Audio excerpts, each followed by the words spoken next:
Қайырлы күн оқушылар, бүгін біз сіздермен бірге ою-өрнек құрастыратын боламыз. Ол үшін бізге түрлі түсті қағаздар, желім, қайшы және де қарындаш қажет болады. Ендеше жұмысымызды бастайық. Ең алдымен өзіміз таңдаған картон қағазды қиып аламыз.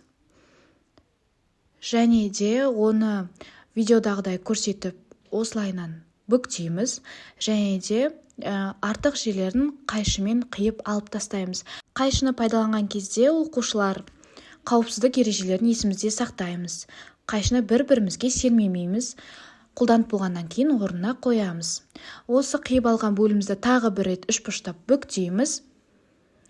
Және оны тағы да бүктейміз. Бұл біздің ою-өрнегіміздің жақсы шығуына көмек беретін болады. Және де қалаған оюымыздың сызбасын салатын боламыз. Бұл жерде бізде қошқар мүйіз оюы бейнеленген.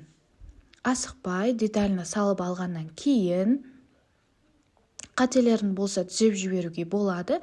Және де салынған суретімізді қайшымен қиып алатын боламыз. Қайшымен қию кезде өте мұқият боламыз. Себебі оюдың бір жерін қиып жіберетін болсақ, ол бізде шықпай қалатын болады. Немесе өзінің формасын жоғалтатын болады оқушылар.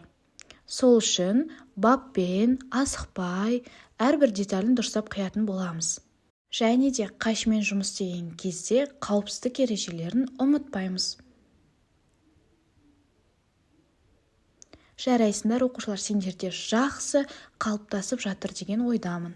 Енді дайын болған оюымызды ақырындап ашып жаятын боламыз.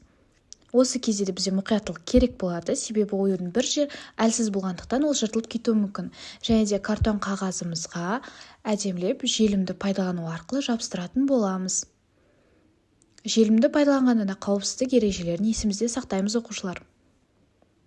Осылай әр жеріне жағып, және де қатты картонға жабыстыратын боламыз. Желімнен кейін үстінен басып өткеніміз абзал болады. Міне оқушылар, осылай біздің оюымыз дайын болды.